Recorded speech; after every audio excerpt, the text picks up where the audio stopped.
Hi friends, இன்றைக்கி நம்ம mushroom gravy பண்ண போகிறோம். அதுக்கு தேவையானது 1 கப்பு மஷ்ரூமு, வெங்காயம் அரைச்சது, வதக்கியும் போடலாம். இன்றைக்கி நான் அரைச்சி செஞ்சு காட்ட போகிறேன் உங்களுக்கு. அடுத்து தக்காளி, ஒரு 2-3 தக்காளி, சின்ன தக்காளி அரைச்சி வச்சுருக்கேன். பெப்பர் பவுட்ரு, கியூமின் பவுட்ரு, இஞ்சி பூண்டு பேஸ்ட்டு, இது கொஞ்சம் தண்ணி, அரைச்ச தண்ணி கழுவு ஊற்ற. அடுத்தது கஸ்தூரி மேத்தி, இது டக்குனு எனக்கு வாயில் வராது. இது வந்து கொரியாண்டர் லீவ்ஸு. இப்போ நம்ம வடசட்டில் எண்ணெயை ஊற்றிட்டு இங்கே பாருங்கள், வெங்காயத்தை போடுங்க.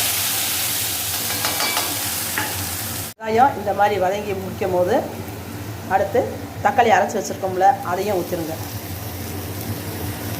இந்த கிணத்தெல்லாம் கடைசியில் நம்ம கொஞ்சம் கழுவி ஊற்றிக்கலாம். வெங்காயம் அரைச்சி ஊற்றியாச்சு, தக்காளி அரைச்சதையும் ஊற்றி வதக்கியாச்சு. இப்படி கொஞ்சம் எண்ணெய் பிரிஞ்சு வர நேரத்தில் இஞ்சி பூண்டு பேஸ்ட்டு இதையும் போட்டு நல்லா.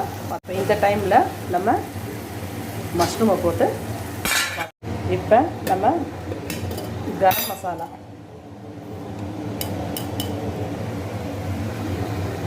கரம் மசாலா போட்டுருங்க. அது கூட மல்லிப்பொடி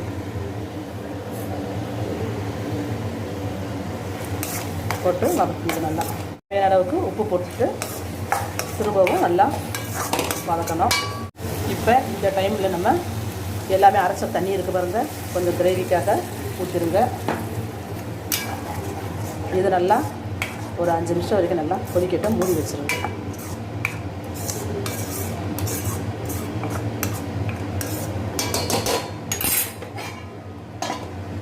ஒரு 5 நிமிஷம் கழிச்சு கிண்டி விட்டுருங்க.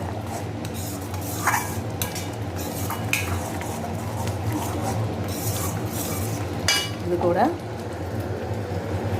பெப்பர்,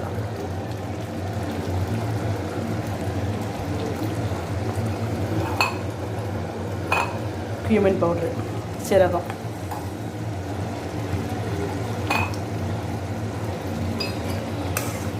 போட்டு கிண்டி விடுங்க. இதையும் இன்னொரு 5 நிமிஷம் மூடி வைங்க. இப்படி எண்ணெய் மேலே வந்து கசிஞ்சு வரும்.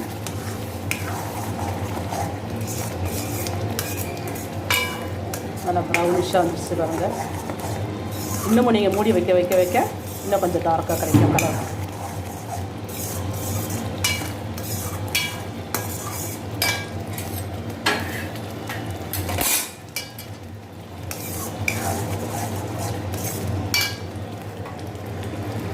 இது கூட கஸ்தூரி மேத்தி, மல்லித்தலை போட்டுருங்க. போட்டு இறக்கிடுங்க.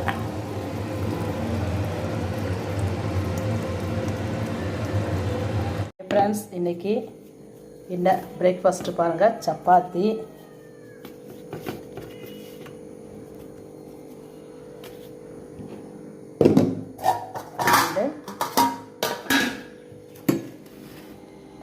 பாருங்கள் மஷ்ரூம் கிரேவி,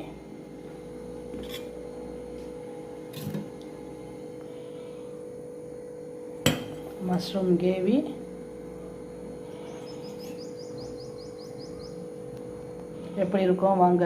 கலர் எப்படி இருக்குது பாருங்கள், டேஸ்ட்டு பாருங்கள். இந்த சப்பாத்தியை பாருங்கள் எப்படி எவ்வளோ சாஃப்டாக எப்படி இருக்குது பாருங்கள். சாப்பிட்லாம் வாங்க.